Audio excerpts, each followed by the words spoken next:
this is Melanie, and this is Simple Gourmet's life-changing cooking tips. Today I'm going to show you how to dice a zucchini. So this particular zucchini is actually a perfect demonstration zucchini because it has an actual bend in the zucchini. A lot of times when you buy zucchini, it's actually perfectly straight.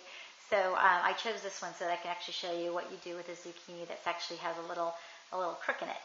So first thing I do is I always cut off the top and I cut off the bottom. So now what I'm going to do is I'm actually going to cut it into more manageable sizes. And first what I'm going to do is I'm going to actually cut off the part that has the crook in it so that it doesn't interfere with the more simpler slicing that I'm about to do.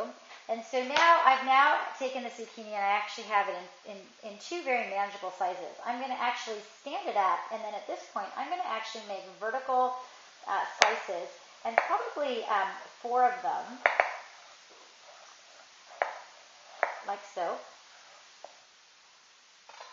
And so now I have 4 vertical slices that I made in my zucchini. So now I've taken my round zucchini and I actually now have a rectangle, which is going to be so much easier for me to manage.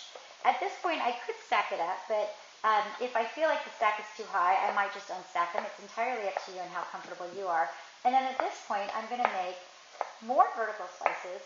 And so now I have what they call a julienne cut. Okay, and at this point, you can leave it like this, and you can saute this or roast this and keep this shape. If, however, you want to dice, then again, I'll set some aside. I'll only take a manageable amount, and then at that point, I'll make my dice. And depending on the size dice you want, it can be large, it can be small, and then at that point, I have my dice. Okay? Back to that little crook in the neck, because I have made it into, again, a more manageable size. The fact that it's actually leaning over, like the leaning tower of Pisa, it doesn't really matter because I can still do the same technique where I'm actually making slices. In this case, I'm only going to make 3 slices because that just seems more realistic. And then at that point, I'm going to lay them flat. I don't want to roll them on their back because then it'll just roll around. So I'm going to lay them flat. And then at that point, I can then, of course, make my slices, flip it over to the side,